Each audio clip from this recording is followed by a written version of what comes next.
Hello there, ladies and gentlemen. This is Orphan Last, aka Skylar Madison, and today I'm going to go ahead and provide you guys with an image, kind of some fantasy imagery inside of this video. So, I took kind of a bit of a different approach while constructing this perspective grid. Initially, I was kind of unsure as to whether or not I wanted to have something that was more like a cylindrical 4-point perspective, or if I just wanted it to be a 5-point perspective image. But in the end, I wanted to kind of have something kind of unique with this 5-point perspective image. Now, if you notice, if you freeze frame every once in a while, you'll notice I have these red numbers, and that's showing the degree, the angle of the variously different lines going towards the north vanishing point. I have the angles then kind of intersecting with the center, basically the horizon line and the vertical line that intersects with the north vanishing point. And basically that depicts where different lines on the perspective grid wound up going. You don't necessarily have to do this, but if you want to know where, like, where 45-degree angles is, that might help you. And so this is just a different approach. I've never taught how to do this, and I plan on teaching it eventually. But it's more like the advanced course on curvilinear perspective. And it's my first time trying it. As I continue to kind of hone this approach down, I think that I'm going to kind of add more angles, because the more angles you have, the more lines that you have to work with. You'll notice that, you know, as I zoom in, you'll see the perspective grid, and like the lines are just kind of spaced out a little bit too far away from each other. I knew that would be kind of a problem, but then again, I also knew that this was going to be a landscape. I wasn't too much concerned about storytelling with this particular image. I was more so interested in creating an image that inspires storytelling in others, okay? Because that's ultimately what wound up happening to me that inspired me to draw this image. Like, recently I've been watching The Last Airbender, okay? The Avatar series. Every time I hear the Avatar series, I think of, like, literally the first 3D movie, Avatar, but, like, you know, The Last Airbender, basically. I really enjoyed it. And then I wound up watching The Legend of Korra, which is the spin-off series, and holy crap! I mean, the Legend of Korra definitely, like, there was obviously production problems in its development. And like I've just barely watched both series within a short period of time, which never happens. Usually it takes like a week or two for me to go from one episode to another, to another, to another. But this time around, I just finished the entire series within maybe a month or two. Which is just, I must have just loved this series so much. But The Legend of Korra, there's a particular two-parter episode, and it is called, I believe it's called The Beginning. And it describes where this Dalai Lama sort of kind of character comes from, why that specific particular character exists within that world. And, you know, the Dalai Lama character is the Avatar, basically. And that two-parter episode, kind of showing off why the Avatar exists in the first place, it was so imaginative, and it just got all of this imagery to kind of flood into my mind, and I was kind of thinking, what if there was like something that was kind of like something that's like a pre-Earth existence, sort of, kind of like. I mean, like, if you, I don't know, like, different weird bits of my childhood kind of come up in my head every once in a while, whenever my imagination gets kind of sparked sometimes. Like, at least instead of, you know, Jewish and Christian mythology, basic, or doctrine, I guess. If mythology offends you, I'm sorry, it's not intentional. It's not meant to be that way. But, like, instead of Christian and Jewish sort of perception, basically, if you actually read what's actually on the pages inside of Genesis, it says that basically God kind of flew around the earth, and it was formless and void. Okay, and now, so, Christians usually attribute, the God of Abraham as basically having created the earth, but inside of Genesis, it doesn't actually say that. What it says is he flew around the earth and it was formless and void. And I don't know, that kind of that phrase, that series of words, formless and void, kind of came after the fact, after having this imagery kind of flow into my mind of floating islands in the sky. And that in and of itself isn't necessarily a new idea, but like, if anything, I don't know, like, these sorts of ideas just flow into my mind while I'm drawing something. Formless and void, this would be formless and void, floating islands in the sky with waterfalls that pour out into an endless sky. And as they pour down, and it's not like they can't lose the water. I mean, it has to get replenished somehow. And so I was just thinking, okay, well, the only reason why someone would create a bridge from one floating island to another would be to get to the water source. So basically the waterfall may fall a couple thousand feet or something until it forms into a cloud. And that just, I don't know, it took me a while to come to that conclusion. And you actually see me kind of create that idea as I continue further on in the composition process.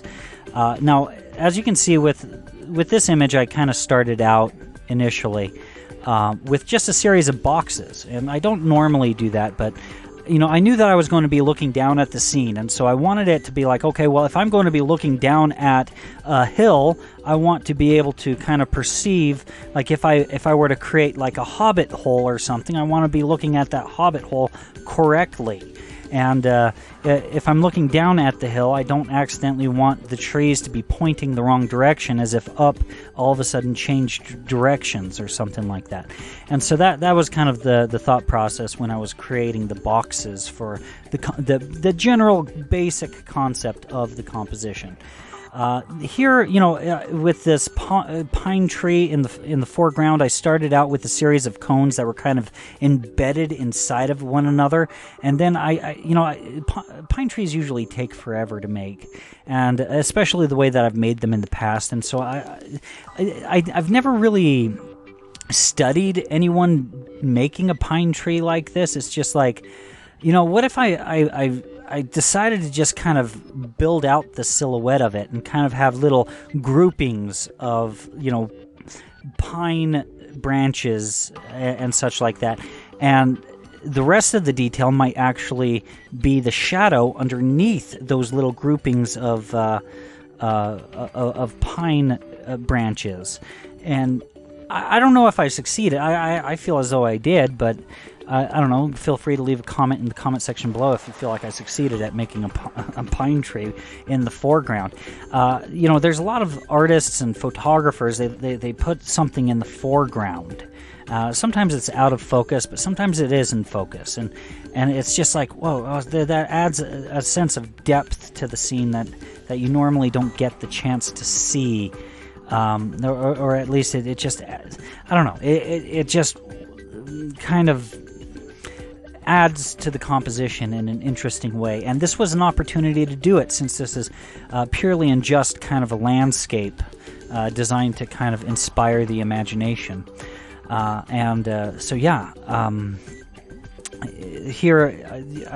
one of the things that I was struggling with was trying to get it to transition from a vertical mountainside sort of texture to all of a sudden being a horizontal plane that people can walk on.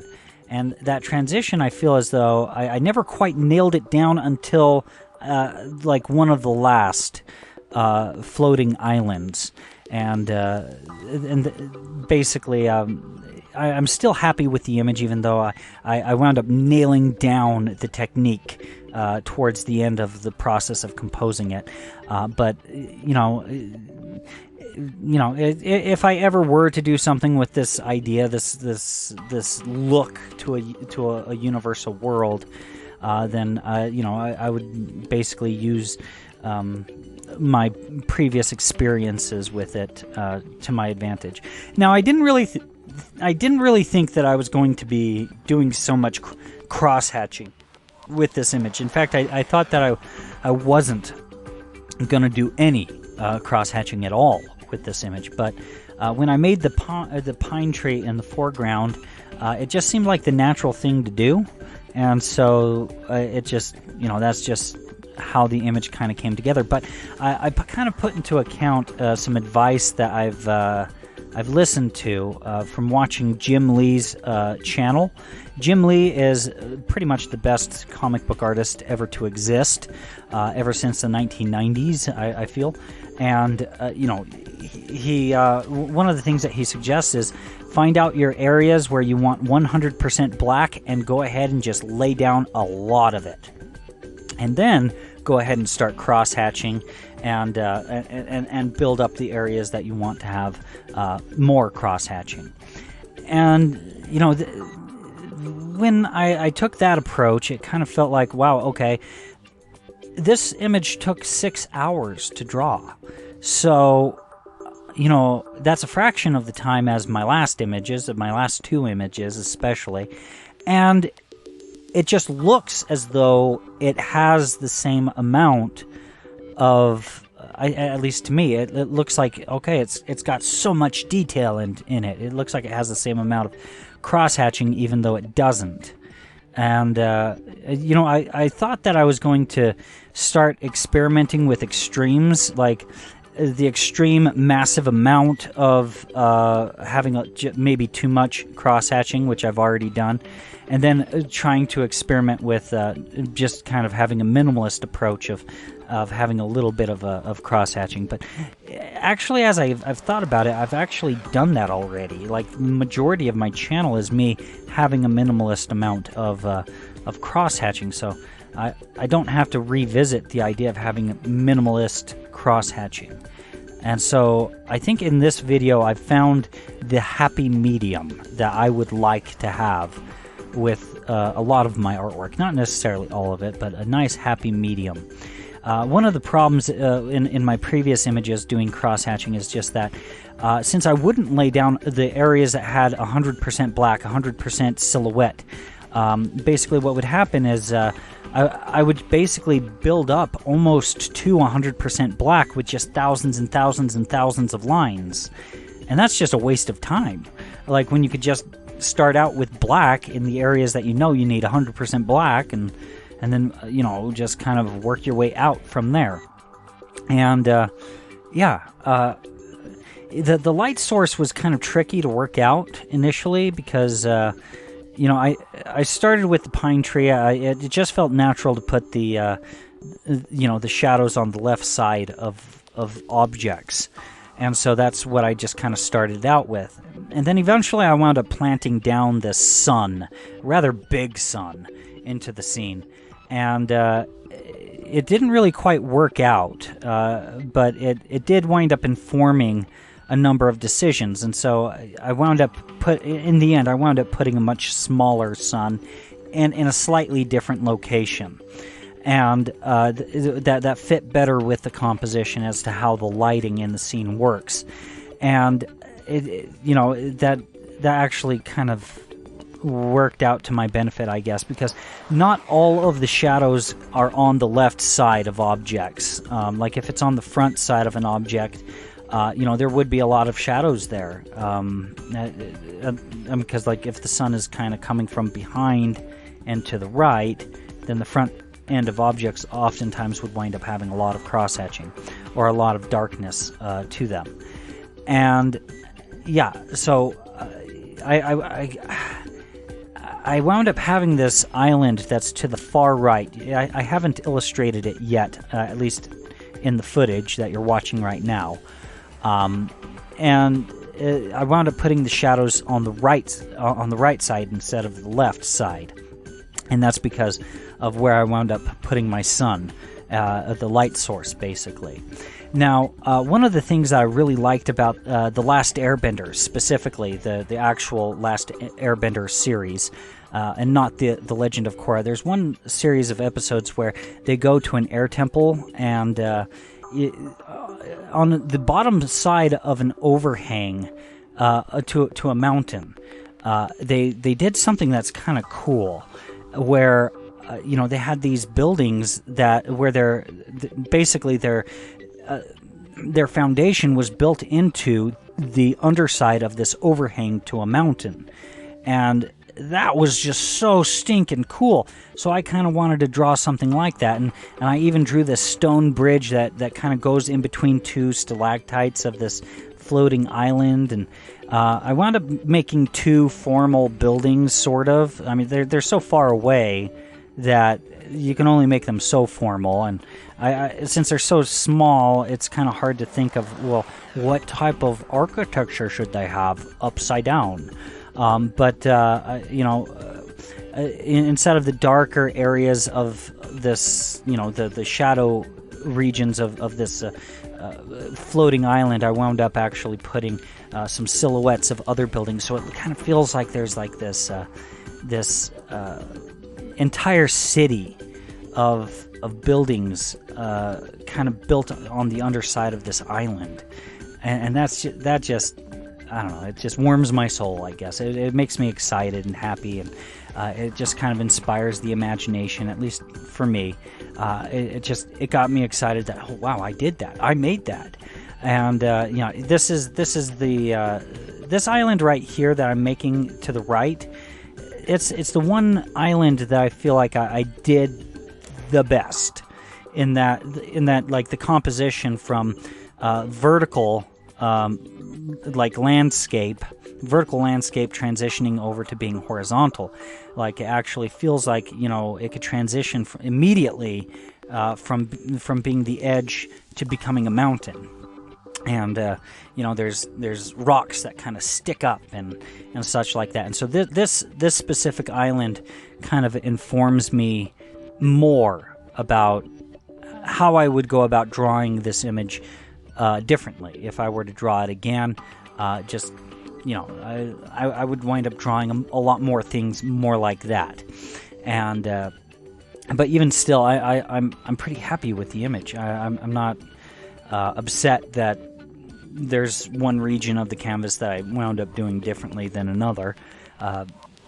In a way, every single island is kind of different from another. I mean, there's one island with a hobbit hole, one island that happens to have an upside down city, and then I wound up actually creating the waterfall coming off of that specific island with the upside down city, and having it merge into becoming a cloud. And it just makes me excited every time I think about it. Every time I see it, it's like, wow, okay, problem solved as to how this world could actually be functional.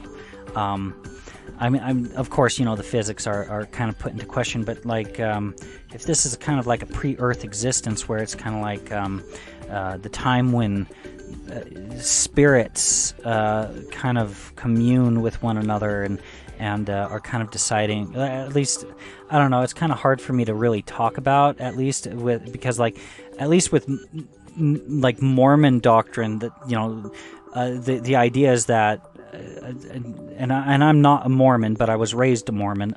Basically, the idea is that we created the earth. We took this formless and void earth. We were instructed how to build it, and then we built it. Is basically how it is. And then at least Mormons, they call that the pre-earth existence. And considering it as a mythology, it's not a bad idea. It's kind of a cool idea. Now, you don't have to believe in it. I don't believe in it, but it's not as an addition. If it was an addition to the whole mythos of Christianity, it's not a bad addition. At least in my opinion. Again, none of this is to offend anyone and say, hey, no, this is the right way to interpret the Bible, or anything like that. But these are the ideas that kind of form into my mind as I'm composing an image like this. So I didn't really think that I was going to do a grayscale painting for this image, but I wound up doing it anyway because it didn't feel like it was finished. And, you know, on one hand, I kind of want to have some images that are kind of more traditional coloring book for my coloring book. But then again, on the other hand, I think that there's a number of people that would appreciate having, you know, a grayscale painting itself that they themselves can participate with, where it might actually kind of feel like some people are kind of collaborating with me with an image that I drew and did a grayscale painting with. And so maybe that might be a selling point to somebody when it comes to me eventually releasing my coloring book and selling it to you guys. Let me know if that interests you. Leave a comment in the comment section below if that interests you, because I think that would be kind of interesting. At least, like I didn't really like. I purchased Jazz's coloring book. I like his coloring book. Don't get me wrong. I like it, but I never got that sensation of collaboration. And with it being kind of a grayscale painting, I think there would be more of a collaboration sort of feeling with you guys. But anyhow, so the final image is going to come up on the screen pretty soon here, and here it is. There's that upside down city, the bridge that bridges between two stalactites of the floating island. You see that bridge that bridges between two islands, kind of more in the foreground area. The Hobbit hole, the watchtower, kind of to the 1/3 mark of to the right. I just love this image, and there's stuff in the foreground and there's a sensation of depth. It's awesome. Anyways, guys, that pretty much concludes it for this video. If you guys enjoyed it, please feel free to like, share, and subscribe. And if you guys would like to get more notifications from me, feel free to join my Discord. The link to my Discord is in the video description below. If you'd like to support this channel, there's an image of my mascot in the upper right corner of the screen right now. It leads to my Patreon, or feel free to purchase one of my t-shirts. A link to my Teespring is in the video description below. Any support would be much appreciated. And if you've enjoyed this content and would like to see more, feel free to click on anything else that's appearing on the screen right now. Thank you very much for your time.